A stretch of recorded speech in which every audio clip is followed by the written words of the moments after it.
छत्रपती शिवाजी महाराजांच्या आयुष्यातली माणसं मला नाही वाटत कुठल्या तरी प्राण्यावरती अवलंबून एवढी मोठी मोहीम करायची आणि आजरामर ते शक्य नाही. शिवाजी महाराजांच्या आयुष्यामध्ये 3-4 लोक असे आहेत ज्यांनी मृत्यूला थोपवलं आणि जगात कोणालाही भाग्य नाही. परमानंद जेव्हा लिहितो शिवरायांबद्दल तेव्हा तो त्यांना विष्णूचा अवतार मानलेला आहे. लोक त्यांना शंकराचा अवतार समजतात. तरुणांनी किंवा आता जे तुमचे विद्यार्थी आहेत, काय शिवाजी महाराजांबद्दल वाचलं पाहिजे आणि काय शिवाजी महाराजांकडनं घेतलं पाहिजे? छत्रपती शाहू महाराजांनी लिहिलंय, तटबंदी कसली बांधता, छातीचे कोट केले पाहिजे. छत्रपती शिवाजी महाराज या सगळ्यांपेक्षा दशांमुळे वरती का उरले हा संशोधनाचा विषय. छत्रपती शिवाजी महाराजांनी वयाच्या 15व्या वर्षी संस्कृतमध्ये मुद्रा तयार करून आयुष्याचं ध्येयवाक्य काय सांगितलं? मुद्रा भद्राय राजते, welfare of the common man, welfare of the society.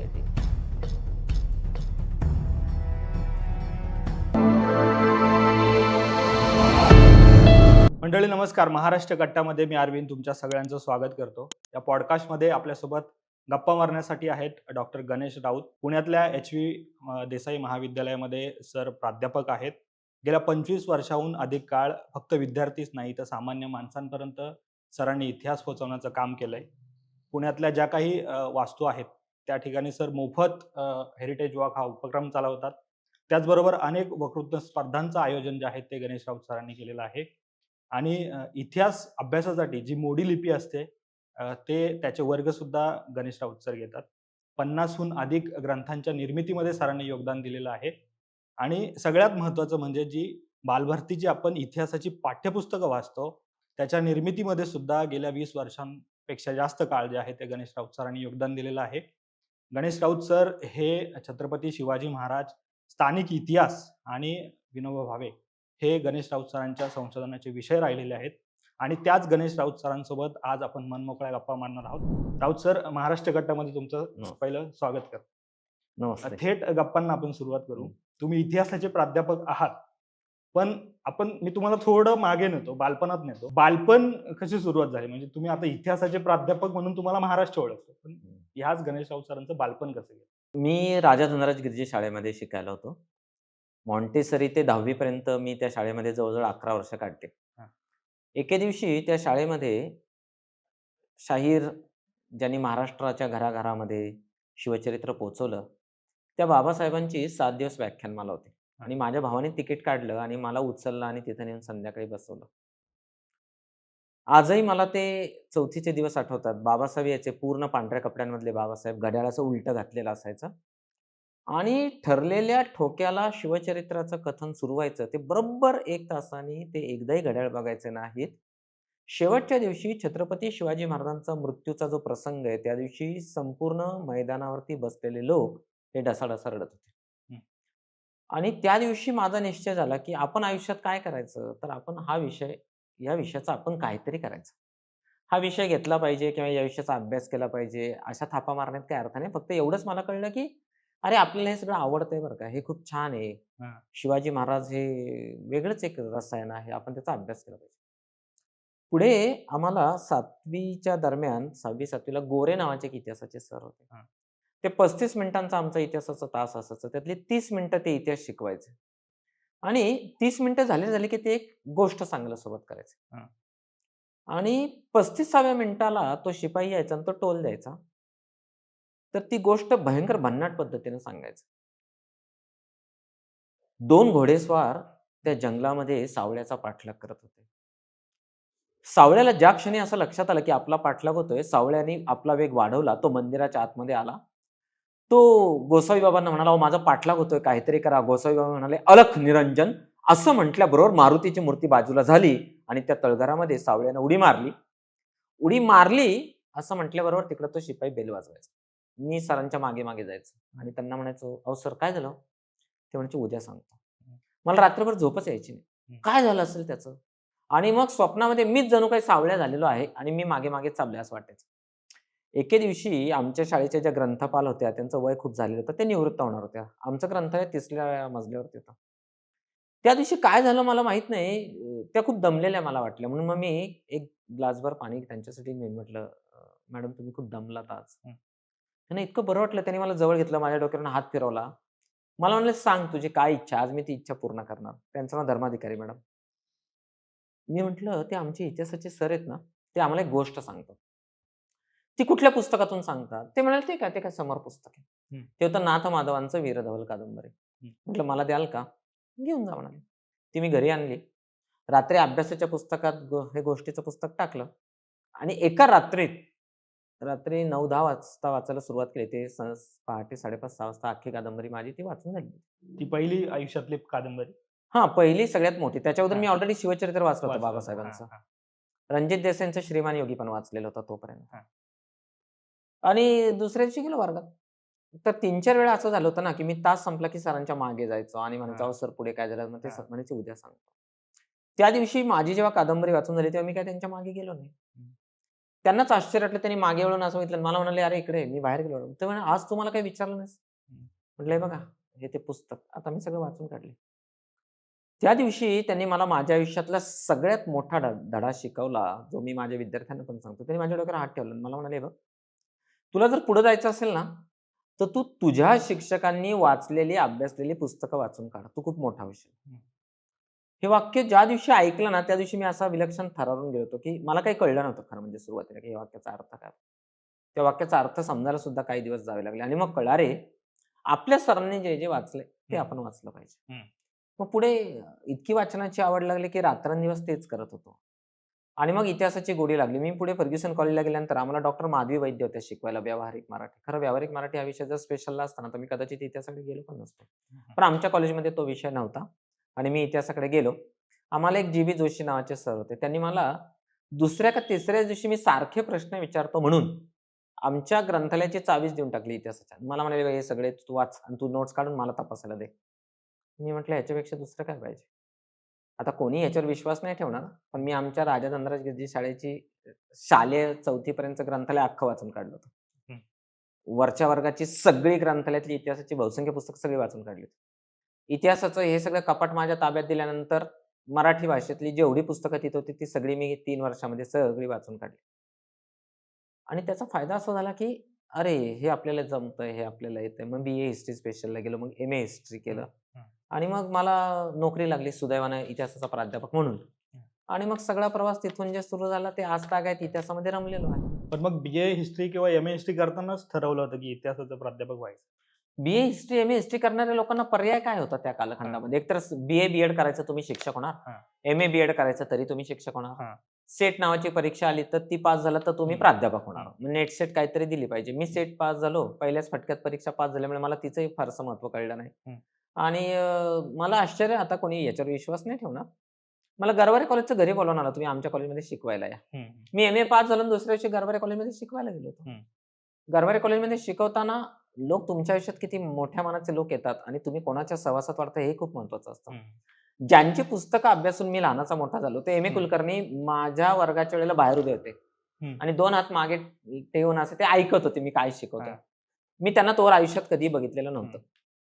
माझा तास संपून मी जेव्हा बाहेर आलो, तेव्हा सर बाहेर उभे होते. मला म्हणाले, "वाह! तरुण मित्रा तुझं अभिनंदन." म्हटलं, "मी तुम्हाला ओळखलं नाही." ते म्हणाले, "माझं नाव एम-ए कुलकर्णी. मी मॉडर्न कॉलेजमध्ये इतिहास विभाग प्रमुख आहे." आणि ते मला चहा प्यायला घेऊन गेले. त्या माणसाचं वैशिष्ट्य असं होतं, की त्यांच्या पिशवीमध्ये कायम इंग्लिश भाषेतली सगळ्यात नवी इतिहासात आलेली पुस्तकं असायची आणि ती त्यांनी वाचलेली असायची. केसरीमध्ये ते त्याच्यावरती सदर लिहायचे. ते मला म्हणाले, "मॉडर्न कॉलेजला येणार का शिकवायला?" बघा माझा इंटरव्ह्यू झालेला नाही. मी फक्त वर्गात शिकवत होतो एस-वाय-टी-वायच्या.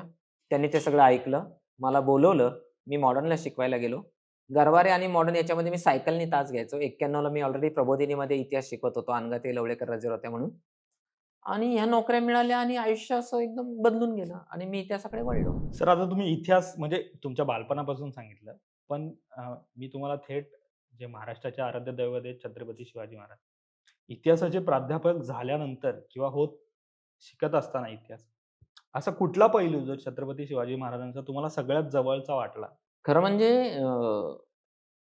महाराष्ट्रातला इतिहासाचा प्राध्यापक असो, इतिहासाचा अभ्यासक असो, इतिहासाचा कुठलाही विद्यार्थी असो, छत्रपती शिवाजी महाराज हे आपलं इतकं महत्त्वाचं आराध्य दैवत आहे, की आपण सगळे भारावून गेलेलो हं, असतो. परमानंदांचं शिवभारत वाचलं, जयराम पेंड्यांचं पर्नाल पर्वत घरानाख्यानम वाचलं. मग माझ्या असं लक्षात आलं, परचुरेंनी फर्ग्युसन कॉलेजमध्ये असताना समकालीन जगाचा इतिहास लिहिलेला आहे. त्याच्यामध्ये भारतामध्ये 12व्या शतकात काय चाललं होतं, जगामध्ये काय चाललं होतं, युरोपात काय चाललं होतं असं लिहिलेलं आहे. अप्रतिम पुस्तक आहे ते आधुनिक जगाचा इतिहास. माझ्या संग्रही आहे ते. समकालीनांनी एखाद्या व्यक्तीला विष्णूचा अवतार मानणं, शंकराचा अवतार मानणं, परमेश्वराचा अवतार मानणं, ही गोष्ट मी अन्य कोणाच्या आयुष्यात कधी पाहिलेली नाही. म्हणजे परमानंद जेव्हा लिहितो शिवरायांबद्दल, तेव्हा तो त्यांना विष्णूचा अवतार मानलेला आहे त्याने. हं. लोक त्यांना शंकराचा अवतार समजतात. आता एखाद्या व्यक्तीला, आपल्या समकालीन व्यक्तीला परमेश्वराचा अवतार मानण्याचं भाग्य मला नाही वाटत अन्य कोणाच्या नशिबात आलं असेल. आणि दुसरी एक महत्त्वाची गोष्ट, श्रीमान योगीची पहिली आवृत्ती जी आहे ना, त्याला जी नरहर कुरुंदकरांची प्रस्तावना आहे ना, त्या प्रस्तावनेमध्ये कुरुंदकरांनी शिवरायांचं जे चित्र रेखाटलंय ना, ते जबरदस्त आहे. मी तर असं म्हणतो कधी-कधी, की त्या कादंबरीपेक्षा ती प्रस्तावनाच लोकांना खूप आवडली. मलाही प्रस्तावना खूप आवडली. आणि मग कुरुंदकर जे शिवराय आपल्यासमोर आणतात, शिवभारतामध्ये परमानंद जे शिवराय आपल्यासमोर आणतात, तर मध्ययुगामध्ये, प्राचीन भारतामध्ये, नंतरच्याही कालखंडामध्ये जनतेच्या हृदयावरती राज्य करणारा हा असा एकमेव राजा आहे. आता हे खरं का खोटं आहे, हे कसं तपासायचं? म्हणजे इतिहासामध्ये एक इंटरनल क्रिटिसिझम असतो. तुम्हाला अंतरंगाचं परीक्षण करता यावं लागतं. जगाच्या इतिहासामध्ये आपला मृत्यू कोणालाही थांबवता येत नाही. बरोबर. किंवा मी किती वाजता मरणार आहे, हे पण मला ठरवता येत नाही. शिवाजी महाराजांच्या आयुष्यामध्ये 3-4 लोक असे आहेत, ज्यांनी मृत्यूला थोपवलं आणि हे जगात कोणालाही भाग्य नाही. जिवा महालांना स्वतःचा व्यक्तिगत संरक्षक म्हणून नेल्यानंतर सय्यद बंडाचा वार जर महाराजांच्या अंगावर झाला असता, तर कदाचित इतिहास वेगळा घडला असता. अशा वेळेला जिवा महालात डोळ्यात तेल घालून लक्ष ठेवून सय्यद बंडाचा हात वरच्यावर उडवतो आणि महाराजांना मृत्यूपासून दूर नेलेलं आहे. शिवकाशीची घटना आहे. त्या घटनेमध्ये प्राण वाचले. पण ह्या सगळ्यांपेक्षा मला एका गोष्टीचं खूप विशेष वाटतं. बाजी प्रभू देशपांडे कसं सांगू शकले, "महाराज तुम्ही गडावर पोहोचा, तोफांचे आवाज द्या, त्याच्याशिवाय मी देह सोडणार नाही." मी जगभरातल्या अनेक राजांचे इतिहास वाचलेत. त्यांच्या हाताखाली कुठल्याही माणसानं, "तुम्ही पोहोचेपर्यंत मी माझ्या मृत्यूला जवळ येऊ देणार नाही. तुम्ही पोहोचेपर्यंत मी इथंच जिवंत उभा राहीन." बंदुकीची गोळी लागलेली आहे छातीमध्ये. अंगावरचा एकही अवयव असा नाही, की जिथून रक्त येत नाहीये. अशा वेळेला तो माणूस असं सांगतो, "महाराज तुम्ही तिथं पोहोचा." आणि मग भांड्यांचे आवाज झाल्यानंतरच बाजीप्रभू देशपांडे आपले प्राण सोडतात. जगाच्या इतिहासामध्ये या घटनेला तुलना करता येईल अशी पर्यायी दुसरी घटना आज तागायत माझ्या वाचनात आलेली नाही. तर माणसांच्या मनामध्ये मृत्यूची प्रेरणा निर्माण करणं ही सगळ्यात अवघड गोष्ट असते. नाहीतर तानाजी मालुसरे कशाला घरचं कार्य सोडून गेले असते हो? सिंहगड जागेवरच होता. साखरपुडा केला असता, लग्न केलं असतं, त्याच्यानंतर सिंहगड जिंकायला गेले असते, काही फरक नसता पडला. हिरोजी फर्जंद कशासाठी महाराजांच्या गादीवरती झोपले असते? ते म्हणतात, "महाराज तुम्ही जा पुढे, आम्ही बघतो मागे काय." काही होऊ शकलं असतं. एखादा माणूस फुटला असता तर? तर आपल्या हाताखालच्या अनुयायांना एका भव्य-दिव्य स्वप्नाशी जोडून घ्यायचं आणि सर्वसामान्य माणसं 350-400 वर्ष झाल्यानंतर सुद्धा ती अजरामर आहेत. नाहीतर मला सांगा, बाजीप्रभू देशपांडे नाव कोणाला लक्षात राहिलं असतं? तानाजी मालुसरे कोणाला लक्षात राहिलं असतं? जिवा महाले कोणाला लक्षात राहिलं असतं? महाराजांचं वैशिष्ट्य असं आहे, त्यांनी सामान्य माणसांना असामान्य माणसांना, म्हणजे सामान्यांचं रूपांतर असामान्यत्वात करणं, हेच तर खऱ्या नेत्याचं लक्षण आहे ना. ज्याच्या हाताखालचे अनुयायी खूप मोठे असतात ना, तो खरा खूप मोठा नेता असतो. आणि खऱ्या नेत्याचं ते लक्षण मला अन्यत्र कोठेही आजतागायत आढळलेलं नाही. हे शिवरायांचं मोठेपण मला खूपदा म्हणजे हाच पैलू तुम्हाला भावला. खूपच भावला. सर आपण जेव्हा पुस्तकातून इतिहास वाचत असतो, म्हणजे तुम्ही लहानपणी तुम्ही जसं सांगितलं, की मी वाचत गेलो. त्याच्यामध्ये तुम्ही शिवराय वाचले असतील. आम्ही वाचतो किंवा आपले प्रेक्षक पण शिवराय वाचले. पण तुम्ही इतिहासाचे प्राध्यापक म्हणून ज्यावेळेस संशोधन केलं, जी पुस्तकं आणि संशोधन यातला काय मूलभूत फरक तुम्हाला जाणवला? की बाबा 4थीच्या इतिहासाच्या पुस्तकामध्ये शिवछत्रपतींचे व्यवस्थापनाचे जे गुण आहेत, ते पूर्वीच्या इतिहासाच्या पुस्तकात नव्हते. नंतर ते आले. पूर्वीच्या इतिहासाच्या पुस्तकाची लांबी-रुंदी वाढवली. आता मला तिथे काम करायची संधी मिळाल्यानंतर सगळ्यात महत्त्वाची गोष्ट मला असं वाटतं, की आमच्या समितीनं म्हणजे मी जयसिंगराव पवार सरांच्या हाताखाली काम केलंय. साळुंखे सरांच्या हाताखाली काम केलं. सदानंद मोरे सरांच्या हाताखाली मी काम केलं. हरी नरके आमच्याबरोबर सहकारी होते. डॉक्टर अरविंद देशपांडे सर होते. राजा दीक्षित सर होते. ह्या सगळ्यांच्या तालमीमध्ये मी हळू-हळू तयार होत गेलो. पूर्वीच्या इतिहासाच्या कुठल्याही पुस्तकामध्ये कधीच प्राचीन, मध्ययुगीन आणि आधुनिक इतिहासाच्या पुस्तकांमध्ये इतिहासाची साधनं हा धडा नव्हता. हं.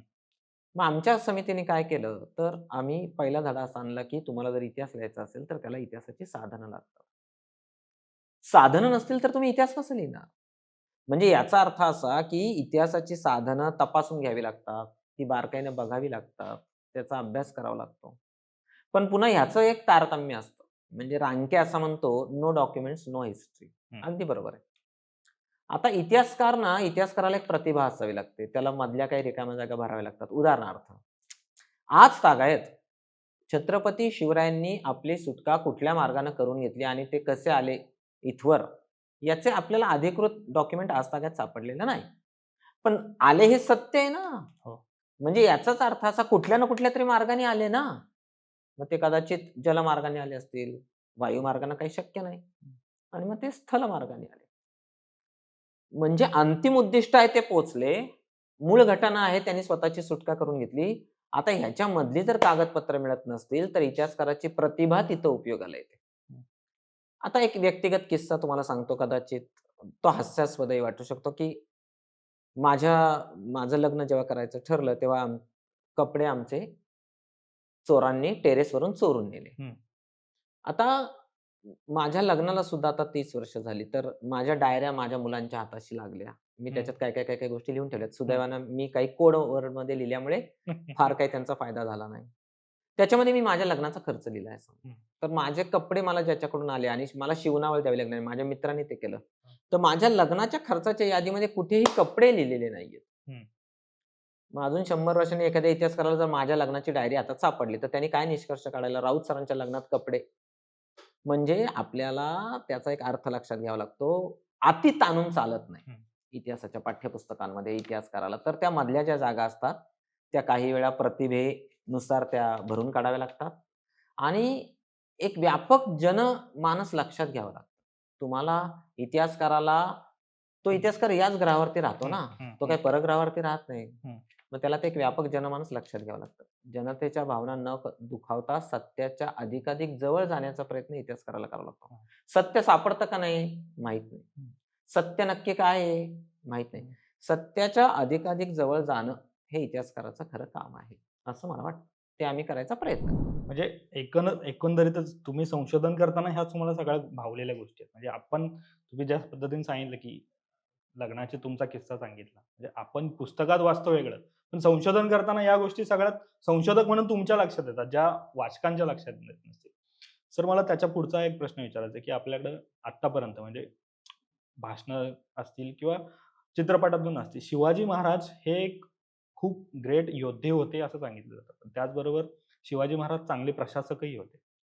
तुम्ही संशोधन करत असताना किंवा अभ्यासताना प्रशासक म्हणून शिवाजी महाराजांचा कुठला महत्त्वाचा निर्णय तुम्हाला वाटला? आता बघा, काही वर्षांपूर्वी जर्मनीमध्ये संरक्षक जकातीचं धोरण पहिल्यांदा मांडलं आणि मग ते जगभर सगळीकडे पसरलं. आता आपण अमेरिकेचं टेरिफ वगैरे सगळं बघतो. 300-350 वर्षांपूर्वी बारदेशातून येणाऱ्या मिठावरती टॅक्स लादायचा आणि स्वराज्यातलं मीठ स्वस्त पडलं पाहिजे त्याच्यापेक्षा. मला असं वाटतं, की खरं म्हणजे जगामध्ये पहिला जकातीच्या संरक्षणाचा कायदा महाराजांनीच केला. हं. त्यांना कसं वाटलं असेल, की त्या लोकांच्या मिठावरती जर जास्त कर लादला तर आपलं मीठ खपू शकेल. हं. म्हणजे त्या माणसाच्या प्रतिभेची जी झेप आहे ना, ती विलक्षण आहे. त्याचं दुसरं एक कारण तुम्हाला सांगतो. इंग्रजांनी म्हणजे परकीय प्रवाशांनी असं लिहून ठेवलं, की बरं झालं या माणसाचा जन्म समुद्रावरती झाला नाही. नाहीतर आमचं काही खरं नसतं. या माणसाने आम्हाला पाऊलच ठेवून दिलं असतं. खरं म्हणजे पुणे जिल्ह्यामध्ये जन्माला यायचं आणि स्वतःचा आरमार उभारायचा. हं. आपण कल्पनाच करू शकत नाही एवढी मुघल सत्ता हजारो पटीनं नव्हे, शेकडो पटीने श्रीमंत आहे. अशा वेळेला स्वतःचे जलदुर्ग उभारले पाहिजेत, स्वतःचं आरमार उभारलं पाहिजे आणि ह्या परकीय लोकांना हं. म्हणजे त्याच्यामध्ये डच आले, फ्रेंच आले, इंग्रज आले, पोर्तुगीज आले, सिद्धी आला. ह्या सगळ्या परकीय लोकांच्या छाताडावरती आपण टिचून उभं राहून आपल्या जलदुर्गांच्या आधारे यांना नेस्तनाबूत केलं पाहिजे समुद्रावरती, असं वाटणारे परत मध्ययुगामध्ये ते एकमेव राज्य. आता आरमार उभारायचं काही सोपं नाही ना. म्हणजे तुम्हाला त्याच्यासाठी उत्तम दर्जाचं लाकूड पाहिजे. लाकूड कुठून येणार? तर झाडं राखली पाहिजे. झाडं कशी राखणार? तर जागा पाहिजे. हं. जागा असली तर तिथं सागाची लागवड केली पाहिजे. बरोबर. त्याच्यासाठी माणसं नेमली पाहिजे. हं. म्हणजे प्रशासकाचे जे गुणधर्म आहेत, त्या एखाद्या प्रश्नाच्या मुळापर्यंत जाणे. हं. शिवाजी महाराजांनी जेव्हा कर्नाटकच्या स्वारीवरती गेले, तेव्हा त्यांनी त्यांच्याबरोबर सगळ्या लवाजमा नेलेला होता. सगळे कारकून वगैरे नेले. का? प्रदेश ताब्यात आला रे आला, की दुसऱ्या दिवशी प्रशासनाची घडी सुरू. बघू, 2 महिन्यांनी माणसं नेमू, त्याला काय होतंय, प्रदेश तर ताब्यात येऊ द्या. काय कॉन्फिडन्स असेल ना निघतानाच. मध्ययुगामध्ये एवढी दीर्घ पल्ल्याची दूरदृष्टी असणारा दुसरा राजा नाही. हं. ही मात्र अगदी खरं आहे. ही त्यांची प्रशासकीय कौशल्य. अहो साधं बघा गडाचं व्यवस्थापन. हो. तर गडावरती जर कचरा जाळला ना, तर त्याची राख आहे ना, तर ते तुम्ही झाडाच्या त्या आजूबाजूला टाका म्हणजे त्याचं खत होईल. खरं एवढ्या छोटी गोष्टीमध्ये राजाचं लक्ष कसं गेलं असेल? हो. गडावरती पाणी राखायचंय. हं. भाजीच्या देठाला हात लावाल तर हात कलंगला जाईल. म्हणजे जिथून तुमची स्वारी चाललेली आहे तिथल्या जनतेच्या व्यक्तिगत खाजगी संपत्तीला, शेताला तुम्ही हात लावायचा नाही. तुम्ही त्या सगळ्या गोष्टी विकत आणायच्या. पुढे राजर्षी शाहू महाराजांनी सुद्धा शिकारीला जात असताना हेच आदेश काढलेले आहेत. हं. तर त्याच्या कितीतरी वर्ष अगोदर छत्रपती शिवाजी महाराज असं सांगतात, रयतेच्या भाजीच्या देठाला हात लावाल तर हात कलम केले जातील. हे कसं सुचलं असेल? वयाच्या 15व्या 16व्या वर्षी स्त्रियांवरती अन्याय होत असेल, तर त्या लोकांना शासन केलं पाहिजे. हं. त्यांचे हातपाय तोडले पाहिजेत. हं. हे कसं सुचलं असेल? फितुरांना शिक्षा. म्हणजे ह्या सगळ्यातून welfare of the society, welfare of the common man ही तत्व जर मध्ययुगामध्ये पहिल्यांदा कुठं दिसत असतील, तर ती आपल्याला स्वराज्यामध्ये दिसतात. आता तुम्ही स्त्रियांचा उल्लेख केला. त्यालाच जोडून प्रश्न विचारतो, की महाराजांनी सांगितलं होतं, की परस्त्री मानावे माते समान. म्हणजे स्त्रियांचा आदर असेल किंवा महाराज धार्मिकही होते आणि त्याच वेळेस प्रशासनाचा उल्लेख करताना न्यायव्यवस्था सुद्धा महाराजांनी केली. मग हे 3 ह्या 3 पैलूंमध्ये कुठला असा सगळ्यात महत्त्वाचा क्रांतिकारक निर्णय जो तुम्ही अभ्यासताना तुम्हाला जाणवला? नाही, आता ह्या तुम्ही ज्या तिन्ही गोष्टी सांगितल्या ना, शिवाजी महाराजांच्या जीवनामध्ये एक गंमत काय आहे, की हे कमी महत्त्वाचं आणि ते जास्त महत्त्वाचं असं होतं. कारण त्याचं एक कारण असं आहे, की त्यांनी ते युगच पालटवून टाकले ना, म्हणून तर त्यांना आपण युगकर्ते म्हणतो, हो. शककर्ते सगळं म्हणतो. करतात. तर त्यांच्यापूर्वी जे काही झालं नाही, हं. ते सगळं त्यांनी घडवून आणलं. नाहीतर नेताजी पालकरांना परत स्वधर्मामध्ये घेण्याचा निर्णय, हा खूप अवघड होता. तो अत्यंत क्रांतिकारी निर्णय होता. भोसलेंच्या घराण्यामध्ये सती जाऊ न देण्याची पद्धत म्हणजे मालोजी राजांच्या पत्नी सती जायला निघालेल्या असताना विठोजी भोसलेंनी त्यांना अडवलेलं आहे. हं. आता हे शिवाजी महाराजांच्या जीवनात सुद्धा आपल्याला दिसतं. हं. स्त्रियांच्या संदर्भामध्ये कुठल्याही स्वारीवरती मध्ययुगामध्ये एकाही स्त्रीला बरोबर न्यायचं नाही. तर लष्करी जीवनामध्ये हे किती अवघड आहे सगळं. हं. स्त्रियांचा सन्मानच राखला गेला पाहिजे. हं. हाही महत्त्वाचा भाग आहे.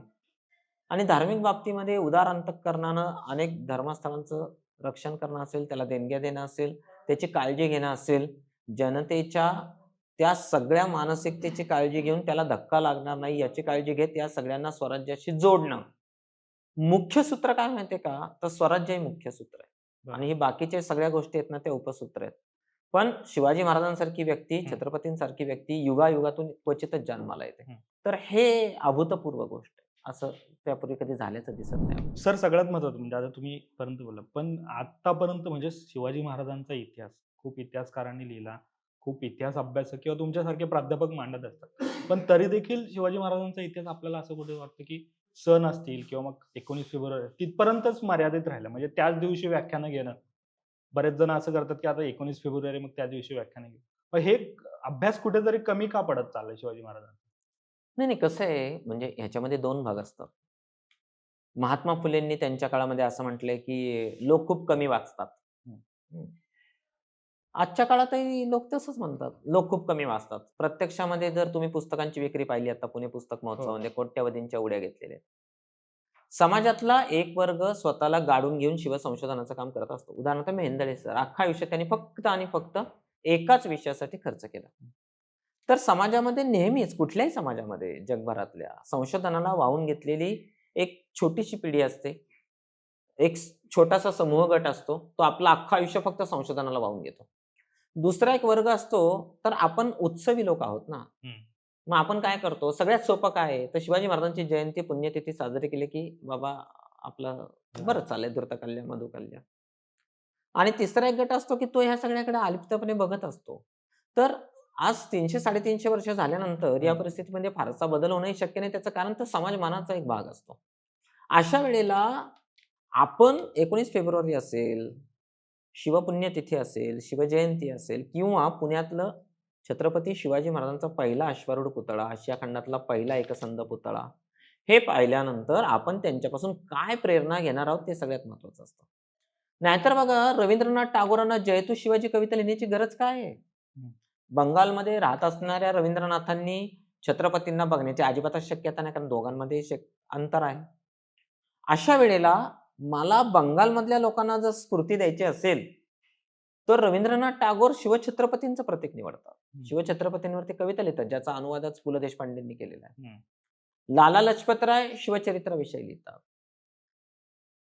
असं जर तुम्ही पाहायला गेलंत, तर मग वेगवेगळ्या भागांमध्ये लोक प्रेरणा घेण्यासाठी शिवछत्रपतींकडे वळतात. आजही युद्धामध्ये जेव्हा सैनिक मी तुम्हाला हाजीपीर खिंडीचं उदाहरण सांगतो. ज्या पद्धतीनं सुभेदार तानाजीराव मालुसरेंनी सिंहगड जिंकला, सेम तसंच हाजीपीर खिंड आपण पहिल्यांदा जेव्हा जिंकली, तेव्हा झालेलं होतं. त्या सैनिकांनी अंधारामध्ये छत्रपती शिवाजी महाराज की जय अशा घोषणा दिल्या. तेव्हाही पाऊस चालू होता. हां. पण पावसामुळे मोहीम रद्द करावी का काय असं चालू असताना सगळे म्हणाले, "नाही." त्याच दिवशी ते करायचं. रात्रीच्या अंधारामध्ये आपण शत्रूवरती चाल केली आणि हाजीपीर खिंड आपण ताब्यात घेतली. त्याही वेळेला या सर्व लोकांनी घोषणा दिल्या होत्या, "छत्रपती शिवाजी महाराज की जय." आजही कुठल्याही कानाकोपऱ्यामध्ये जेव्हा कोणीतरी अशी घोषणा देतं, तेव्हा अंगावरती रोमांच उभे राहिल्याशिवाय बरोबर. राहत नाही. आणि आजही मला असं वाटतं ती घोषणा हं. ऐकल्यानंतर, की माझं महाराजांशी काहीतरी नातं आहे. हा कनेक्ट हीच खरी मराठी माणसाची खूण आहे. आणि छत्रपती शिवाजी महाराज आमच्या दैनंदिन जीवनामध्ये इतके मुरलेले आहेत, याचा तो अपरिहार्यपणे तो एक परिणाम आहे. सर तुम्ही मगाशी बोलताना मेहेंदळे सरांचा उल्लेख केला. पण आम्ही पुस्तकं वाचत असताना असं होतं, की कुठल्या इतिहासकार किंवा जे संशोधक आहेत त्यांची पुस्तकं वाचायची किंवा जे शिवचरित्रकार आहेत. मेहेंदळे सरांव्यतिरिक्त असे कुठले शिवचरित्रकार आहेत, की त्यांना आपण वाचलं पाहिजे किंवा तुम्ही वाचलत? खरं म्हणजे शिवचरित्राच्या संदर्भात ना, जेवढ्या लोकांनी शिवचरित्रावरती हं. एक ओळ जरी लिहिलेली असली, हं. तरी ती वाचली पाहिजे. पण त्यातही जर तुम्ही म्हणाल तर मी भाग्यवान, मला अ. कुलकर्णी सर शिकवायला होते काही हं. काळ, सावित्रीबाई फुले पुणे विद्यापीठामध्ये. आणि त्यांनी शिवकालाचा आर्थिक इतिहास लिहिला आहे. आणि त्याच्यासाठी त्यांनी इंदापूर परगण्याची कागदपत्र वापरली. तर मला असं वाटतं, की या संपूर्ण कालखंडामध्ये शिवचरित्राच्या अंगानं आर्थिक परिस्थितीवरती संशोधन करण्याचं आणि त्यांचं एक अप्रतिम पुस्तक आहे, अशी होती शिवशाही. हं. त्याच्यामध्ये त्यांनी शिवकालीन पत्रांचा आधार घेऊन वस्तुस्थिती काय होती, समकालीन इतिहास आपल्याला काय सांगतो, हे खूप बारकाईने मांडले. तसंच त्यांच्याबरोबर म्हणजे खऱ्यांबरोबर अ. कुलकर्णी सरांनी मराठ्यांच्या इतिहासाचे अगोदर 3 खंड प्रसिद्ध केले, जे मी विद्यार्थी असतानाच वापरले. पुढे त्याच्यामध्ये डायमंड प्रकाशननी आणखी 2 खंडांची जोड दिली. आता तो सगळा प्रकल्प 4 ते 5 खंडांचा झालाय. पण पहिले 3 खंड जे आहेत ते तर अप्रतिम आहेत. त्यातले पहिले 2 खंड तर प्रत्येकाने वाचावे असे आहेत. आणि छत्रपती शिवाजी महाराजांच्या कारकिर्दीचा महाराष्ट्रातल्या वेगवेगळ्या नामवंत इतिहासकारांनी वेगवेगळ्या अंगाने जो अभ्यास केलेला आहे, म्हणजे दुर्ग स्थापत्यामध्ये शिवछत्रपतींचं योगदान काय, आर्थिक परिस्थिती काय आहे, प्रशासनाचा भाग काय आहे, लष्करी मोहिमांबद्दल लष्करातल्या अधिकाऱ्यांनीच लिहिलेलं आहे. खऱ्यांनी स्वतः शिवाजी महाराजांच्या चित्रांबद्दल लिहिलेलं आहे. तर हं. हे सगळं वाचलं ना, की आपल्याला काय होतं, वेगवेगळ्या दृष्टिकोनातून लोक छत्रपती शिवाजी महाराजांकडे कसे बघतात हे समजतं. एकाच माणसाच्या दृष्टिकोनातून बघायला गेलं ना, तर कदाचित काही वेळा एक एकांगी चित्र दिसण्याची शक्यता असते. बरोबर. आता दुसरं बघा, मी जरी उद्या शिवछत्रपतींचा इतिहास लिहायचं ठरवलं एकट्यानं, तर हं. लष्करी अंगानं इतिहास लिहीत असताना माझ्या स्वतःच्याच काही मर्यादा आहेत, कारण मला लष्करी जीवनाचा काहीही अनुभव नाही. म्हणजे मी कल्पनेच्या कितीही भराऱ्या मारल्या, तरी लष्करातला मनुष्य जेव्हा शिवछत्रपतींच्या लढ्यांकडे बघतो ना, तेव्हा तो वेगळ्या अंगाने त्याचा विचार करतो. हं. म्हणून तुम्हाला शिवछत्रपतींवरती सुरेंद्रनाथ सेनांचं काम खूप उत्तम आहे. हं. सुदैवानं ते आता सगळं मराठीमध्ये आलेलं आहे. तर मराठ्यांच्या प्रशासकीय अंगाचा अभ्यास. वाकरू भावे नावाचे केसरीचे संपादक होते. त्यांनी हं. शिवकालीन महाराष्ट्र आणि पेशवेकालीन महाराष्ट्र अशी 2 अप्रतिम पुस्तकं लिहिली. त्या दोन्ही पुस्तकांमधून तत्कालीन कालखंडाचं एक सामाजिक चित्र उभं राहतं. छोट्या-छोट्या गोष्टींमधून त्यांनी ते घेतलंय. याच्याच जोडीला सावित्रीबाई फुले पुणे विद्यापीठाने पूर्वी मराठ्यांच्या राज्यकारभाराच्या अंतरंगावरती प्रकाश टाकणारी काही पत्र प्रसिद्ध केलीत. ते अप्रतिम आहे. शन्ना जोशींचं पुस्तक आहे. ते एक अप्रतिम आहे. म्हणजे केळुसकरांचं शिवचरित्र वाचलं पाहिजे. सरदेसाईंचं तर वाचण्याला पर्यायच नाही. कारण त्यांनी जे काम करून ठेवलेलं आहे, त्यांना मागे टाकणारा इतिहासकार अजून जन्माला यायचा. एवढा प्रचंड इतिहास एक व्यक्ती मध्ययुगापासून ते आधुनिक कालखंडापर्यंत लिहू शकते, हे जबरदस्त काम आहे. आणि रियासतींना मागे टाकणारी महारियासत अजून जन्माला यायची. हं. अजून महाराष्ट्रामध्ये तसं कोणी झालं नाही. रियासतकारांचं वैशिष्ट्य बघा, सगळं आयुष्य बडोद्याच्या सेवेमध्ये गेल्यानंतर एका दिवशी निर्णय घेतला आणि ते पुण्याला आले आणि पुढे सगळी जी हं. त्यांनी निर्मिती केली ती विशेष आहे. मेंदळ्यांचं तर मी तुम्हाला सांगितलं अख्खं आयुष्य केवळ एकाच विषयासाठी हं. वाहून त्यांनी घेतलं.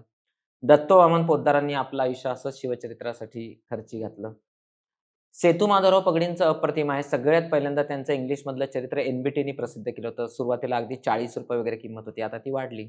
पण त्यांनी सुद्धा शिवचरित्राचा खूप बारकाईने विचार केलेला आहे. मगाशी मी तुम्हाला प्रस्तावना सांगितलीच. म्हणजे ह्या सगळ्यामध्ये महाराष्ट्रीयन आणि हं. अमहाराष्ट्रीयन जदुनाथ सरकारांचं आहे. पण जदुनाथ सरकारांचं मराठी भाषांतर वाचताना खूप काळजी घ्यावी लागते. कारण अनुवाद करणाऱ्या लोकांनी ज्या हं, काही हं. गफलती केलेल्या आहेत, त्या जरा आपल्याला दुरुस्त करून घ्याव्या लागतात. पण जदुनाथ सरकारांचं एक वाक्य खूप महत्त्वाचं आहे. त्यांनी असं लिहून ठेवलंय, की ब्रिटिशांनी भारत हा मराठ्यांकडून जिंकून घेतला आणि 20-25च्या नंतर खरं म्हणजे या देशावरती राज्य कोण करू शकणार असेल, तर ते मराठीच करू शकतील. हं. आता त्या वंगबाबू इतिहासकारांना का बरं असं वाटलं असेल? मराठ्यांच्या अंगचे असे कुठले गुण आहेत? तर आम्ही जे करत असताना मी मगाशी जे वाक्य म्हणालो, तर मी स्वतः ते पथ्य पाळलं, की मला जर असं कळलं, की ह्या माणसाने काहीतरी शिवचरित्रावर लिहिलंय, कादंबरी का असेना, तर मी ते वाचतो, ते बघतो. कारण तो माणूस कसा बघतो ना, म्हणजे एका माणसाने कविता लिहिल्या शिवाजी महाराजांवरती. कवितांमधून तो शिवाजी महाराजांकडे कसा बघतो? नाटक लिहितात. आता हं. उदाहरणार्थ वसंत कानेटकरांचं नाटक आहे, रायगडाला जेव्हा जाग येते. त्याच्यामध्ये पिता-पुत्रांचं मानसशास्त्रीय सगळं द्वंद्व आहे. वडील-मुलामध्ये कसं असेल, तर आता शिवाजी महाराजांकडे कधी कोणी अशा पद्धतीने बघितलेलं नव्हतं. तर नाटककाराची दृष्टी काय आहे? इतिहासकाराची दृष्टी काय आहे? तर छत्रपती शिवाजी महाराजांच्या जीवनावर जे प्रसिद्ध झालेलं आहे, ते सगळं आपण वाचलंच पाहिजे, असं माझं मत आहे. सर आता तुम्ही नाटकाचा मुद्दा म्हणजे हे केलं. आत्तापर्यंत छत्रपती शिवाजी महाराजांच्या जीवनावरती अनेक दिग्दर्शकांनी अ, हे केलंय पण किंवा अनेक अभिनेत्यांनी तो रोल केलाय. अभिनेते म्हणतात, की आम्हाला भाग्य लाभलं, की शिवाजी महाराजांचं. पण तसे कसले चित्रपट तुम्ही कधी बघितलेत का? आणि तुम्ही अभ्यासक म्हणून तुम्हाला काय वाटतं, की खरंच मांडलं जातंय का चित्रपटांमध्ये? खूप चांगला प्रश्न तुम्ही विचारला. मी शिवाजी महाराजांच्या जीवनावरती आलेले सर्वच चित्रपट पाहिलेत. भालजी हां. पेंढारकरांचे सगळे सिनेमे पाहिलेला मनुष्य आहे मी शिवचरित्रावरचे.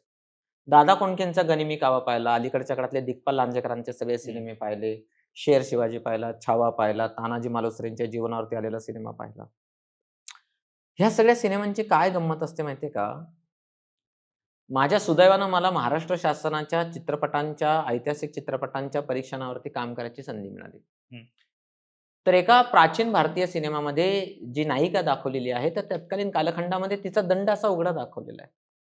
त्या दंडावरती देवीच्या इंजेक्शनची खूण. ऐतिहासिक सिनेमा तयार करणाऱ्या माणसाचे हे लक्षात यायला पाहिजे, की प्राचीन कालखंडामध्ये माझ्या दंडावरती ती खूण आहे ना इंजेक्शनची. बरोबर. मी जर प्राचीन काळातल्या, मध्ययुगीन काळातल्या सिनेमामध्ये जर काम करत असेन, तर माझ्या दंडावरती ती इंजेक्शनची खूण दिसता कामा नये. नाही. ती बाजूबंदाने झाकली पाहिजे. महाराष्ट्रातल्या एका नामवंत संस्थेनं छत्रपती शिवाजी महाराजांच्या जीवनावरचा सिनेमा तयार केला. छत्रपती शिवाजी महाराज आणि छत्रपती राजाराम राजे बोलताना दाखवलेत. आता 1670 ला राजाराम महाराजांचा जन्म झालेला आहे. महाराज 1680 ला गेले. म्हणजे 10 वर्षात सहवास मिळाला. त्या चित्रपटामध्ये असं दृश्य दाखवलंय, महाराज आणि राजाराम राजे बोलतायत. त्यांना दाढी दाखवलेली आहे. दोघं एकमेक असे हात मागे आहेत. मागे काच दाखवलेली आहे आणि राजाराम महाराज म्हणतात, "महाराज आम्हाला असे वाटते की" हं. आता 10 वर्षाचा मुलगा आहे. त्याला दाढी कशी येईल हो? आता माझ्या घरी माझा मुलगा आहे ना, त्याला नाही 10व्या वर्षी दाढी आली. तुम्हाला एवढं स्वातंत्र्य असतं? मनात येईल तसं? आता आणखी एक मुद्दा अलीकडच्या काळामध्ये बघा, बहिर्जी नायकांच्या संदर्भातला. काहीही पुरावा नसताना एखाद दुसरं वाक्य त्याच्यावर लोकांनी कादंबऱ्याच्या कादंबऱ्या रचल्या. औरंगजेबाची हेर खात्याची यंत्रणा अत्यंत कार्यक्षम होती असं आपण म्हणतो. एका हेरावर दुसरा हेर, दुसऱ्यावर तिसरा हेर, तिसऱ्या हेरावर चौथा हेर. जणू काही ते हेर औरंगजेबाच्या जन्मापासून ते औरंगजेबाच्या मृत्यूपर्यंत जवळच असावेत, असं लोकांनी लिहून ठेवलं. अहो, हेर सगळे सगळ्या ठिकाणी कसे हजर असतील? आणि तुम्हाला हेर असं-असं करत होते, हे तरी कसं कळलं हो? शक्य नाही ना ते. आज तो धुरंधर सिनेमा निघाला. त्यालाही काय केलंय त्यांनी, वस्तुस्थिती आणि काल्पनिकता यांची जोड दिलेली आहे. तर बहिर्जी नायकांवरती कादंबऱ्या लिहिणाऱ्या लोकांचं कौतुक या नावाचा एक सिनेमा पण आहे. आता बहिर्जी नायकांच्या जीवनावरचे नो डॉक्युमेंट नो हिस्ट्री असं जर आपण म्हटलं तर सिनेमाच काढता येणार नाही. महाराजांच्या आणखी एका चित्रपटामध्ये तर रांजेचा पाटील दाखवलाय. आता तो जे काही कृत्य करतो ते दाखवायचा प्रयत्न केला. आम्ही त्याला कात्री लावली. आता छत्रपती शिवाजी महाराज हे जर मोठे आहेत, तुम्ही आजूबाजूची जी परिस्थिती आहे, ती कशासाठी अशी विचित्र दाखवता? ते मोठे आहेत ना. त्यांनी त्यांचं कर्तृत्व सिद्ध केलेलं आहे. चित्रपटातून तुम्ही का ते छोटं करता? चित्रपटामधून माणसाला असं पटलं पाहिजे, की अरे हां, हे लॉजिकच्या जवळ जातंय बरं. ते पटलं पाहिजे ना. अफजल खानाच्या भेटीला छत्रपती शिवाजी महाराज जेव्हा जातात, तेव्हा दोघंही समसमान दाखवले, बलदंड दाखवले, एकाच उंचीचे दाखवले. समजा छत्रपती शिवाजी महाराजांची भूमिका करणारा नायक हा बलदंड असला पाहिजे, मान्य. पण अफजल खानासमोर जेव्हा ती भेट दाखवली जाते, तेव्हा ते प्रपोर्शन काय आहे, जे बखरीमध्ये वर्णन केलेले ते सत्याच्या जवळ नको का जायला? दोघं समान उंचीचे असू शकत नाहीत. नाहीतर मग महाराजांची मान बगलीत कशी घेणार? म्हणजे सत्य नको का दाखवायला? त्या ज्या तलवारी आहेत, त्या तलवारी वक्राकार वापरून चालणार नाहीत. वक्राकार तलवार म्यानात कशी जाईल? तिचं पातं सरळच पाहिजे ना. ती 65 किलोची, 100 किलोची असूच शकत नाही. ती मी उचलणार कधी? उचलून मारणार कधी? खुपसून आतून बाहेर काढणार कधी? हे आपल्याला कळलं पाहिजे. घोड्यावरती बसण्याच्या पोझिशनमध्ये घोडा युद्धामध्ये बुजतो. त्याच्या शेजारी जर तोफेचा गोळा पडला तर माणूस सुद्धा पळतो. तो तर घोडा आहे. हत्ती सुद्धा फिरतात. तर महाराज हत्तीवर बसून कधी युद्धाला गेलेले नाहीत. मग हे युद्धात दाखवणार का, की महाराज आता हत्तीवर बसतायत आणि चला आता लढायला निघूयात. कारतलब खानाच्या विरुद्ध उंबरखिंडीमध्ये जर युद्ध असेल, तर जिथे घोड्यांना वरती जाणं अवघड आहे, तिथं हत्ती कसा दाखवून चालेल आपल्याला? म्हणजे अगम्य ते तारतम्य. छत्रपती शिवाजी महाराजांच्या जीवनावरती ऐतिहासिक चित्रपट काढत असताना सर्वांनी तारतम्य बाळगण्याची खूप गरज आहे. त्यांनी असं पाऊल आपटलं, तर समोरचे 4 सैनिक जर उडत असतील, तर लढाई करायची काय गरज आहे? इथं पाऊलच आपटत बसली पाहिजे. आपण काय दाखवतोय? तानाजींच्या सिनेमामध्ये मधमाशांची मडकी फोडलेली दाखवली. मधमाशांना कसं कळलं फक्त आपण मुघलांना चावायचंय, मराठ्यांना नाही? मधमाशांना कुणी शिकवलं? रक्त तर एकच आहे. म्हणजे कॉमन सेन्स नावाची गोष्ट आहे का नाही? भले हे बाणाने ती मडकी फोडू देत. मधमाशा मागे कशा फिरल्या नाही? घोरपडीची कथा दाखवतात तानाजी मालुसरेंची. घोरपडीला मध्येच भूक लागली असती तर तिला कसं कळेल बुरुज कुठे? ती जर म्हणाली आता बस आता कंटाळा आला वर चढायला, आता खाली जाऊयात आपण, आणि ती उलटी फिरून आली असती, अख्खी मोहीम फसली असती. प्राण्यांवर अवलंबून कुठली मोहीम करता येत नाही. आणि छत्रपती शिवाजी महाराजांच्या आयुष्यातली माणसं मला नाही वाटत कुठल्या तरी प्राण्यावरती अवलंबून एवढी मोठी मोहीम करायची आणि आजरामर व्हायचं हे शक्य नाहीये. त्यामुळे चित्रपटकर्त्यांनी, कादंबरीकर्त्यांनी स्वातंत्र्य जरूर घ्यावं, एका विशिष्ट मर्यादेपर्यंत. सर आता थोडं बालभारतीकडे येतं. तुम्ही बालभारतीवरती गेले अनेक वर्ष जे आहेत हे करता. बाल म्हणजे आम्ही 4थीच्या पुस्तकात इतिहास वाचलाय. त्यावेळेस मला जेव्हा माहीत नसेल, आत्ता मला वाटलंही नव्हतं की त्या पुस्तकाच्या सरांसोबत मला पॉडकास्ट करता येईल. पण माझा प्रश्न हा आहे की असं कुठले मुद्दे तुम्हाला वाटले की बालकांना शिवाजी महाराजांचे हे मुद्दे कळाले पाहिजेत, म्हणून आता 4थीचं कारण 4थीचं पुस्तक प्रत्येक विद्यार्थ्याला वाटतं की हे आपलं आहे. असे कुठले मुद्दे वाटले की हे बालकांपर्यंत पोहोचलं पाहिजे? म्हणजे तुम्हाला सांगतो की मी स्वतः 4थीला असताना माझ्या मनावरती 4थीच्या पुस्तकाचा जो संस्कार आहे ना, तो अमिट आहे. ती लाल रंगातली सगळी चित्र, त्या पुस्तकातल्या गोष्टी, त्या पुस्तकातली भाषा, त्या पुस्तकाला मागे टाकणारं पाठ्यपुस्तकच अजून जन्माला आलेलं नाही. त्याच्यानंतर मी स्वतःही पाठ्यपुस्तकं लिहिलीत बरं का. तरी मी असं विधान करतो, त्या पुस्तकावर कुठल्याही लेखकाचं नावच नव्हतं.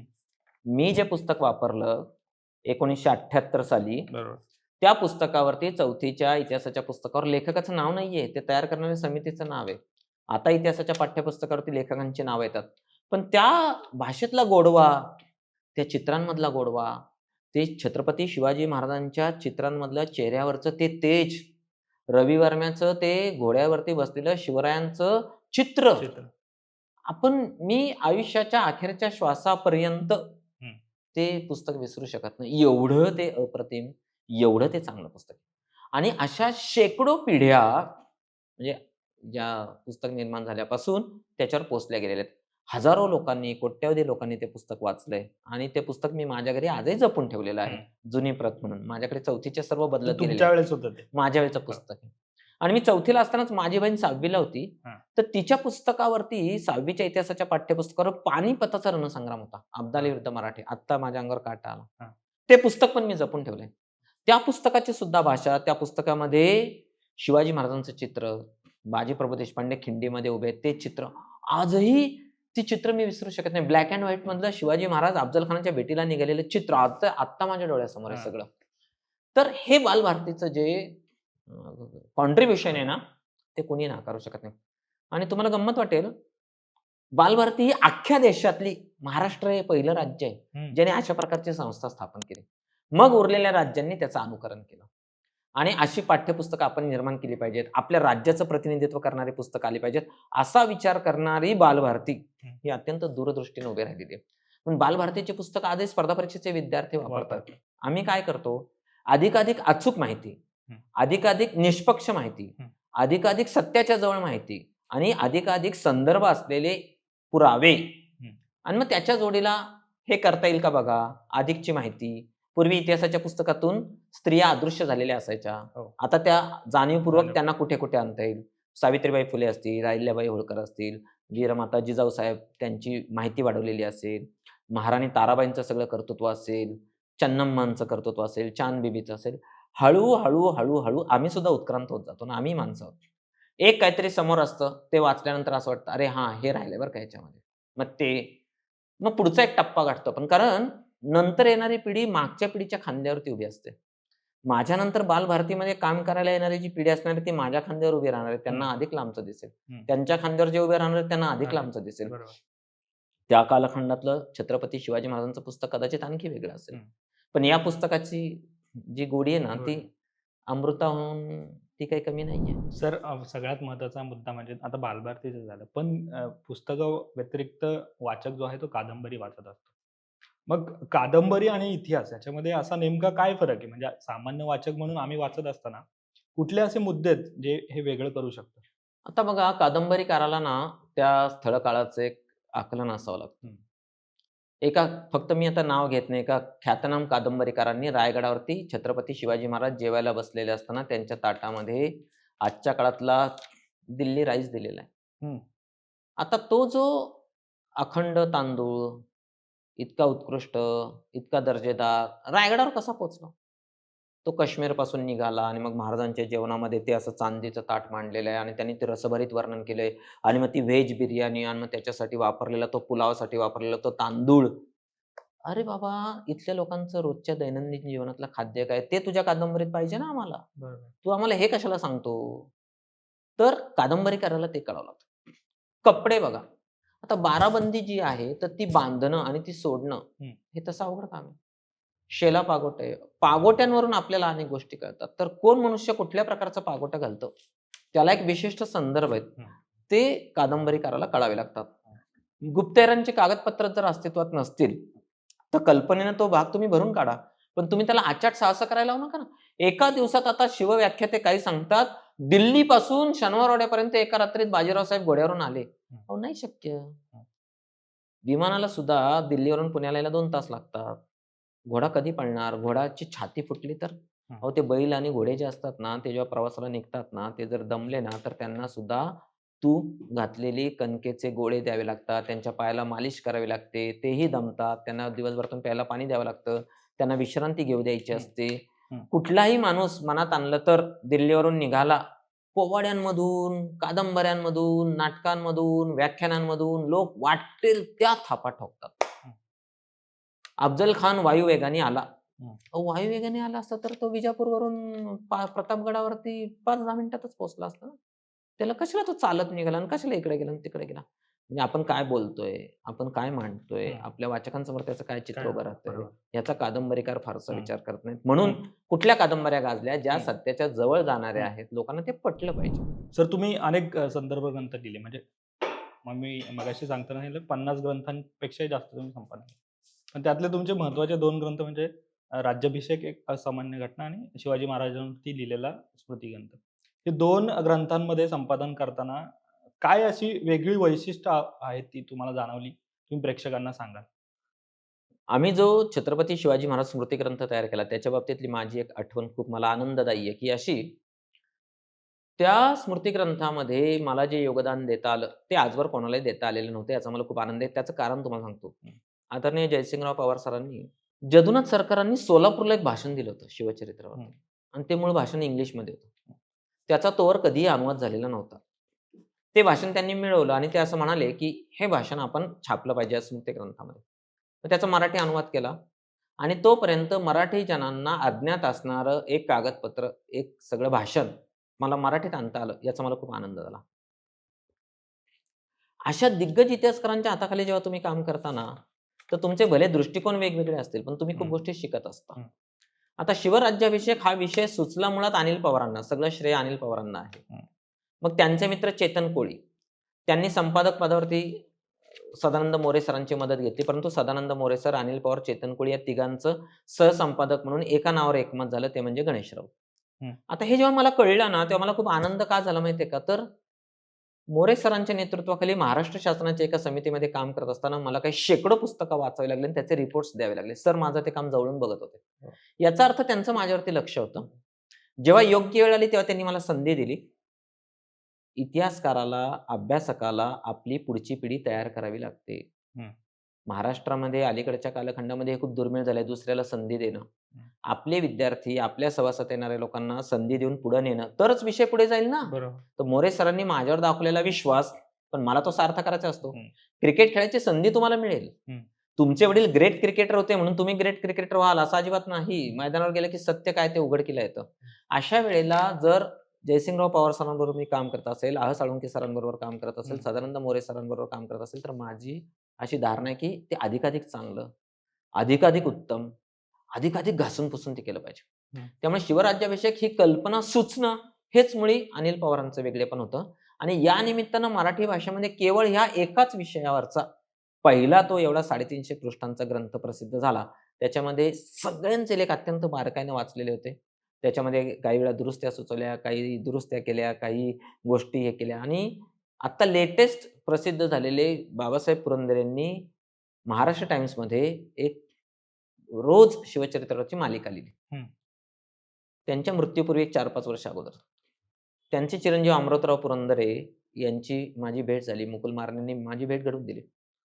मला सांगायला खूप आनंद वाटतो. ते 7 खंड त्याचे निघाले. त्या 7 खंडांना मी प्रस्तावना लिहिली. त्या 7 खंडांचं मी संपादन केलं आणि त्याच्यावर संपादक म्हणून माझं नाव आहे. ज्या बाबासाहेबांमुळे इतिहासाच्या क्षेत्रामध्ये मी पहिलं पाऊल टाकलं, त्याच बाबासाहेबांनी लिहिलेल्या त्या सगळ्या ऐतिहासिक मजकुराचं संपादन करण्याची संधी मला मिळाली आणि बाबासाहेबांच्या नाममुद्रेखाली माझंही नाव आलं. आणि माझं आणखी एक आवडतं पुस्तक आहे भूदान चळवळ. हो. जे मी माझ्या पी-एच-डीचा अभ्यासाचा विषय होता. त्याचं सगळं श्रेय बाबूलाल गांधींना आहे. हं. मला अशी माहिती एकदा कळली, की बाबूलाल गांधी हे विनोबांचे पीए होते. हं. मी खूप ठिकाणावरून त्यांचा शोध सुरू केला. तर आदरणीय नरेंद्र दाभोळकर सरांकडे मी संपादक म्हणून काही काळ काम करत असताना प्रकाशनाचा त्यांनी लक्ष्मीकांत देशमुख सरांना सांगितलं होतं, की सातारा जिल्ह्यामध्ये शोध घ्या. ते सातारचे जिल्हाधिकारी होते. परंतु तो काही शोध लागला नाही. एके दिवशी मुदोजी महाविद्यालयामध्ये मी शिवचरित्रावर व्याख्यान द्यायला गेलो. हं. तिथे मी व्याख्यान द्यायला का गेलो, तर त्या मुदोजी महाविद्यालयाचे प्राचार्य म्हणजे शिवाजीराव भोसले होते. हं. ज्या शिवाजीराव भोसलेंची व्याख्यानं मी लहानपणी ऐकली, अत्यंत उत्सुकतेने ऐकली, उभं राहून ऐकली, सायकलवर बसून ऐकली. शिवाजीराव भोसलेंच्या तोंडून बाहेर पडणारी जी वाघगंगा ज्याच्यामध्ये मी न्हाऊन निघालो, हां. त्यांच्याच कॉलेजमध्ये जाऊन एक तरी व्याख्यान आपण आयुष्यात दिलं पाहिजे असं मला कायम वाटायचं. हां. आणि मला त्या कॉलेजमध्ये व्याख्यान द्यायची संधी मिळाली. मी तिथं व्याख्यान द्यायला गेलो. व्याख्यान संपलं. आम्ही सगळे एका हॉटेलमध्ये जेवायला गेलेलो असताना जेवता-जेवता मी सहज म्हणालो, "मी कितीतरी दिवस झाले बाबूलाल गांधींचा शोध घेतोय."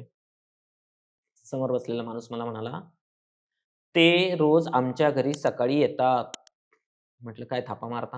हं. हं. मला तर सगळ्यांनी सांगितलं ते सापडत नाही त्यांचं. "नाही, नाही," म्हणे, "अहो ते बाबूलाल गांधी रोज आमच्या घरी येतात." हं. आता तुम्ही विश्वास ठेवणार नाही, मी जेवण तसंच सोडलं. म्हटले, "बघा गाडी बाहेर उभी आहे." ताबडतोब त्यांच्या घरी चला. लोक माझ्याकडे बघा, बावळट मनुष्य आहे का हा? जेवण सोडलं काय? त्यांना माहीत नव्हतं ना मी कशासाठी शोध घेतो. आम्ही सगळे उठलो. हं. आम्ही बाबूलाल गांधींच्या घरी गेलो. मी ज्या बाबूलाल गांधींच्या शोधात होतो तेच ते होते. मी त्यांच्या पाया पडलो. आमच्या गप्पा सुरू झाल्या. माझे मार्गदर्शक डॉक्टर भग बापट यांचा संदर्भ दिला. मग मी विनोबांवरती, भूदान चळवळीवरती पी-एच-डी करतोय हे ऐकल्यावर त्यांनी माझा हात धरला. हं. मला आतल्या घरामध्ये घेऊन गेले. कपाट उघडलं. कपाटामधून 1952 सालापासून ते 65-66 सालापर्यंतचे भूदान यज्ञाचे सगळे अंक बाइंड करून ठेवलेले होते. सगळे पूर्ण दुर्मिळ झालेले, जीर्ण झालेले, पिवळे पडलेले सगळ्या फायली खाली काढल्या. ज्या फायली मी दिल्लीला शोधल्या, वर्ध्याला शोधल्या, पवनारला शोधल्या, गागोद्याला शोधल्या. मला त्या फाइल्स कुठेही मिळालेल्या नव्हत्या. मी फक्त ऐकून होतो असा त्या एक आपल्या सतत. महाराष्ट्रात मिळाल्या. त्या महाराष्ट्रात मिळाल्या. हं. त्या बाबूलाल गांधींच्या घरी मिळाल्या. मी त्यांना म्हटलं, "सर, ह्याची स्मगलिंगच्या बाजारात कोट्यवधी रुपये किंमत आहे." हो. ते म्हणाले, "काय?" ते वाक्य खूप महत्वाचं आहे. ते मला म्हणाले, "मला माहीत होतं. आज ना उद्या कधीतरी माझ्याकडे एक मनुष्य येणार. हं, तो हे सगळं बघणार. हं. तो हे सगळं मागणार. त्याच्यासाठी ठेवलंय ते तुम्ही आहात." हां. पुढचा किस्सा तर त्याहून खूप महत्वाचा आहे. मी त्या सगळ्या फायली इकडे आणल्या. अनिल शितोरेंनी मला मदत केली. त्या सगळ्या फायली मी डीजीकडे नेल्या. हं. डीजी झेरॉक्सच्या दुकानात सर्व फाइल्स सोडवल्या. सगळ्याच्या झेरॉक्स काढल्या. त्या सगळ्या बाइंड केल्या. त्या बाइंड केलेल्या फायली आज माझ्या घरी आहेत. त्या बाइंड केलेल्या फायली मी पुढे एमकेसीएलला दिल्या. एमकेसीएलने त्याचं सगळं डिजिटायझेशन केलं. आज ते तुम्हाला जगभर सगळ्या लोकांना मोफत उपलब्ध आहे. सगळ्या ओरिजिनल फायली घेतल्या. बाबूलाल गांधींच्या घरी गेलो. मी माझे पीएचडीचा जो ग्रंथ निघाला, चौसाळकर सर ज्याचे परीक्षक होते, त्यांनी अशी शिफारस केली, या पीएचडी प्रबंधाचं पुस्तक निघालं पाहिजे. ते पुस्तक निघालं. त्याला 2 बक्षिसं मिळाली.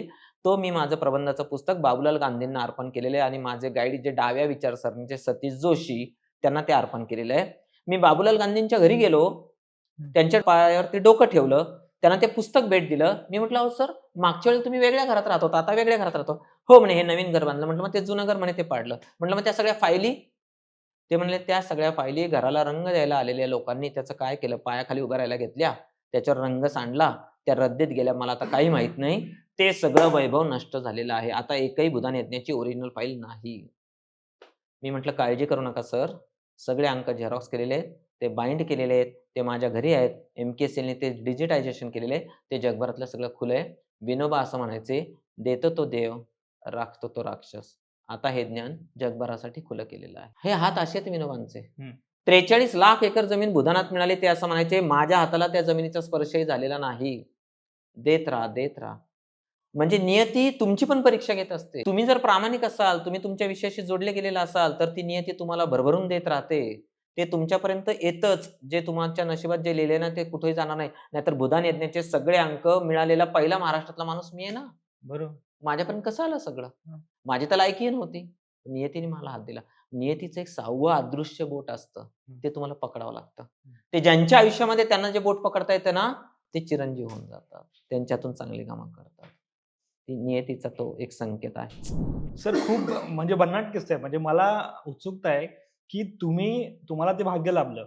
पण असं देशभरामध्ये का फक्त तुम्हीच विनोबांवर पीएचडी करत नसाल. मग त्या कुठल्या कधी वाटलं का नसेल बाबा बाबूलाल गांधी हे पीए होते. त्या कुठल्या व्यक्तीने कधी शोध का नसेल घेतला? नाही, नाही. आणखी एक गंमत. मी जेव्हा चौकशी केली, कदाचित हं. माझं अज्ञान असेल. भूदान चळवळ आणि विनोबा भावे या विषयावरती अख्ख्या भारतातली ही पहिली पीएचडी आहे. हां, हां. मराठीमधून पहिली पीएचडी झाली ती विनोबांच्या साहित्यावरती झालेली हां. आहे. विनोबांच्या अन्य गोष्टींवरती पीएचडी झाली ती दुसरी.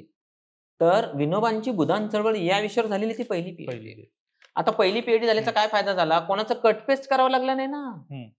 कोणाचंच काही डापावं लागलं नाही. कोणाचंच काही चोरायची गरज पडली नाही. बरोबर. ज्यांनी पहिली पीएचडी केली त्या गृहस्थाचा पत्ता शोधत ते नागपूरला राहत होते. ते पुण्याला आले.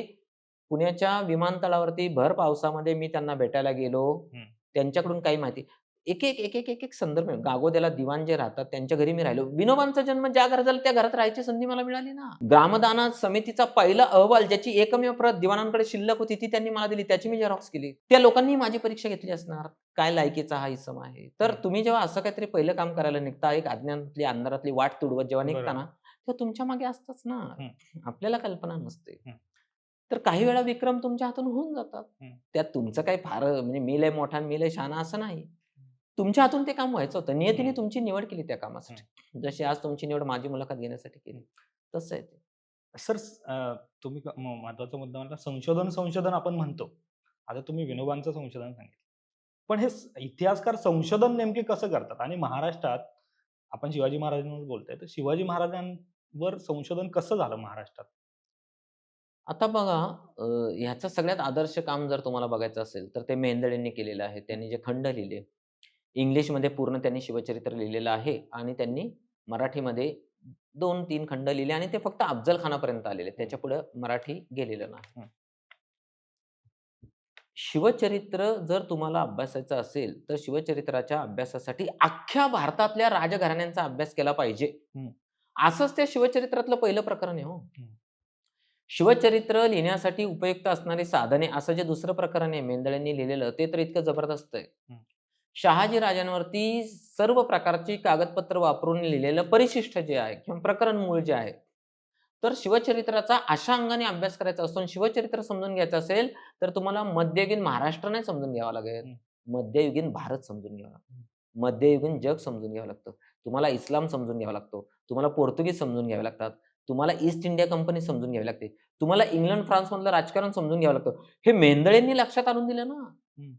मग संशोधन म्हणजे काय करावं लागतं? छत्रपती शिवाजी महाराज उरलेल्या सगळ्यांपेक्षा श्रेष्ठ जर तुम्हाला ठरवायचे असतील ना, तर उरलेले कमी अधिक प्रमाणामध्ये असतात ना. सगळेच फालतू लोक असतील. तर मग मी सुद्धा लय मोठा माणूस होईल. पण तसं नसतं ना. छत्रपती शिवाजी महाराज या सगळ्यांपेक्षा दशांगुळे वरती का उरले? हा संशोधनाचा विषय. 350 वर्ष झाल्यानंतर सुद्धा आम्हाला आमची प्रेरणा शिवचरित्रात का शोधावी लागते? हा संशोधनाचा विषय. छत्रपती शिवाजी महाराजांच्या रोजच्या खाण्यापिण्यामध्ये काय होतं? इथले सर्वसामान्य लोक कसे जगत होते? त्यांच्या आर्थिक जीवनाचा काय आधार होता? आता दुर्दैवानं काय झालंय, जुल्फिकार खानानं रायगडवरचा दफ्तरखाना जाळला. हं. त्यामुळे काय झालंय मोठा प्रॉब्लेम शिवाजी महाराजांनी बाहेर पाठवलेली पत्र सापडतात. हं. अन्य लोकांनी शिवरायांना लिहिलेली पत्र कुठे सापडतात आपल्याला फारशी. त्यामुळे रायगडवरचा दफ्तरखाना जर जाळला गेला नसता, ती पत्र जर मिळाली असती, तर ते लोक महाराजांकडे कसं बघतात? ते लोक महाराजांकडे काय मार्गदर्शन मागायला येतात? छत्रसाल कशी प्रेरणा घेतो? हं. दक्षिण दिग्विजयाला जायची गरज का पडावी? हं. एकाच वेळी आपली राजधानीचा संपूर्ण प्रदेश या महाराष्ट्रापासून पार तामिळनाडूपर्यंत नेला पाहिजे, असं महाराजांना का वाटलं? या संशोधनाच्या भावी कालखंडातल्या दिशेत. इंग्रज त्यांना कुठल्या चष्म्यातून बघतात, फ्रेंच त्यांना कुठल्या चष्म्यातून बघतात. परत परदेशात गेलं पाहिजे, तिथल्या कागदपत्रांमध्ये शोध घेतला पाहिजे.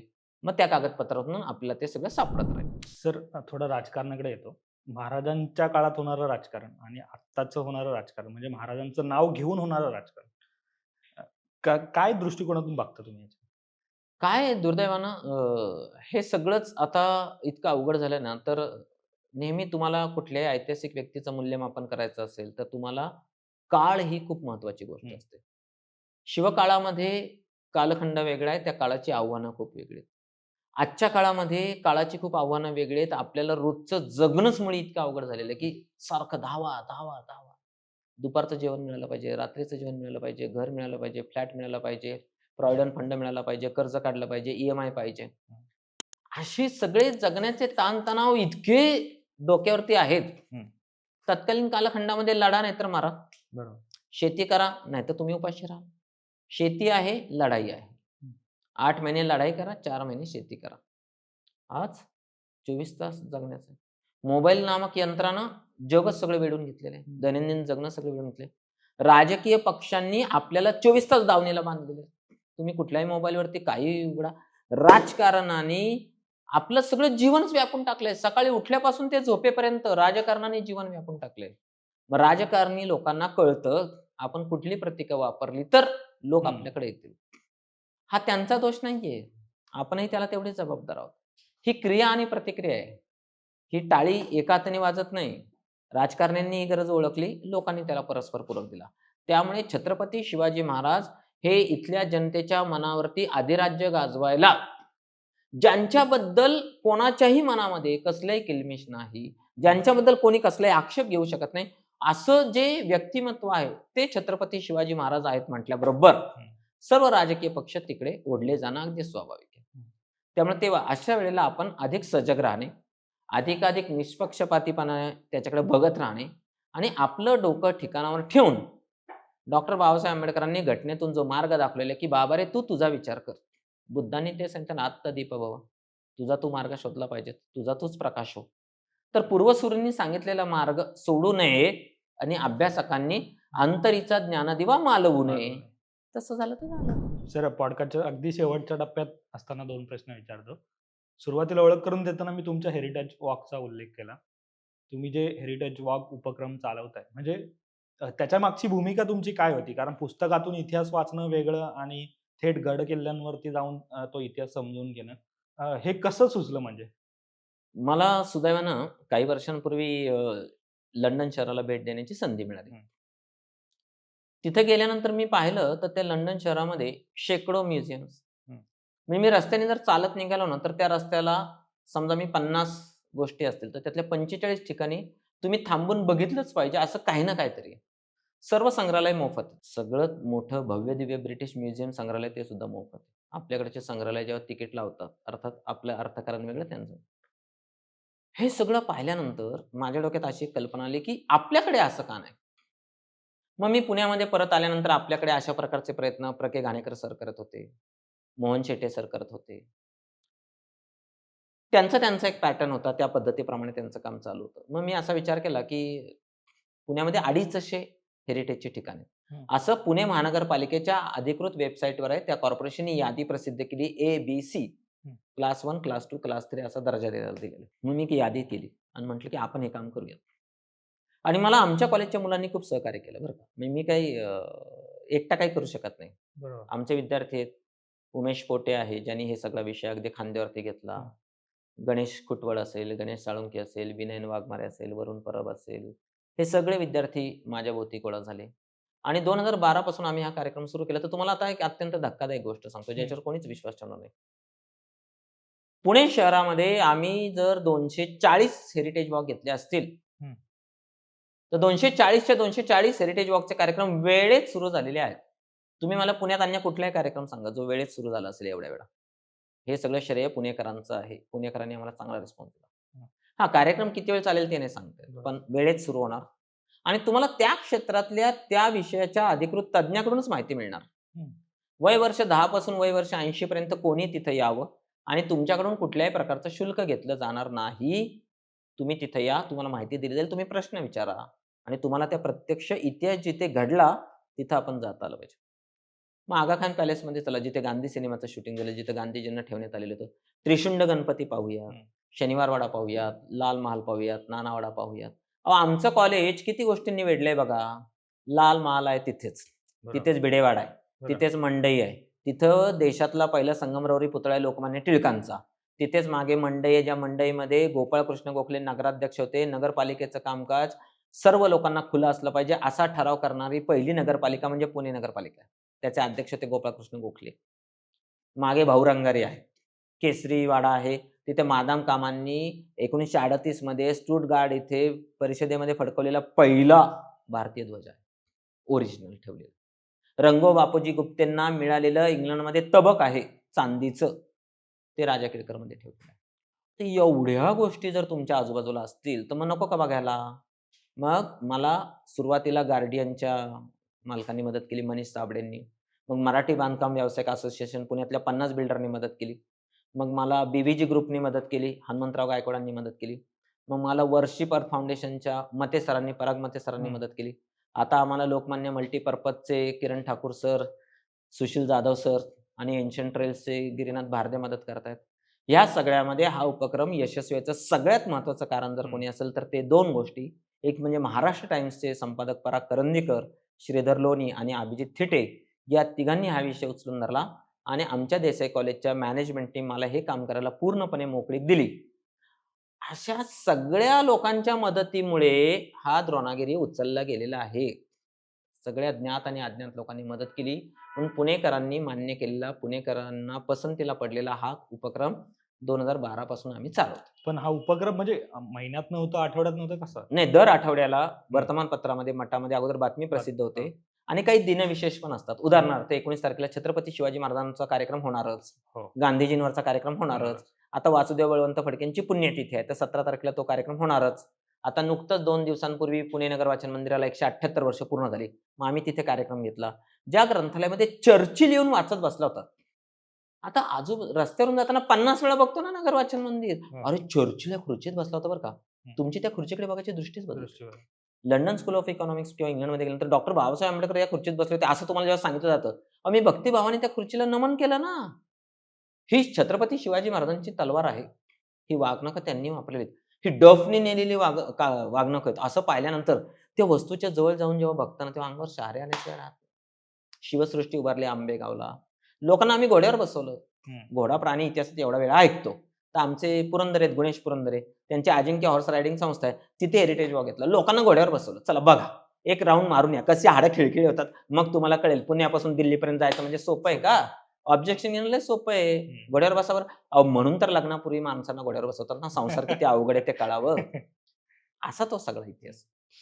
सर अगदी शेवटच्या टप्प्यात आपण की तुम्ही इतकं संशोधन केलं, अगदी बालपणापासून वाचत आलात. त्यामध्ये बरेच म्हणजे शिवाजी महाराजांचा इतिहास सोडून खूप वाचलं. पण तरुणांनी किंवा आत्ता जे तुमचे विद्यार्थी आहेत, काय शिवाजी महाराजांबद्दल वाचलं पाहिजे आणि काय शिवाजी महाराजांकडनं घेतलं पाहिजे? मी तुम्हाला अगदी एकाच वाक्यात उत्तर द्यायचं झालं ना, तर मगाशी म्हणालो तसंच, शिवाजी महाराज हा शब्द जिथं कुठे छापून आलेला असेल, हं. ते वाचावं हं. आणि महाराजांसारखं एकच करावं. एकच विषय निवडायचा आणि त्या विषयामध्ये झोकून देऊन जर काम केलं, तर काही वर्षांनी तुम्हाला त्याचं फळ मिळाल्याशिवाय राहत नाही. एक पुस्तक आहे इंग्लिशमध्ये, बहुतेक आता नाव आठवलं की तुम्हाला सांगतो. त्यांनी असा एक अभ्यास केलाय. मूळ लेख मी लोकसत्तात वाचला होता, आजपासून कितीतरी वर्षांपूर्वी. आता ते पुस्तक मी माझ्या मुलाला वाचायला आणून दिलं आवर्जून. त्या लेखकाने असं सिद्ध केलंय, जगामध्ये सगळ्या यशस्वी झालेल्या कंपन्या आणि यशस्वी झालेली माणसं यांचा त्यांनी अभ्यास केला. हं. तर त्यांनी असं सिद्ध केलं, ज्या लोकांनी, ज्या माणसांनी 10,000 तास त्यांच्या विषयाचा अभ्यास केला, ते सगळे यशस्वी झाले.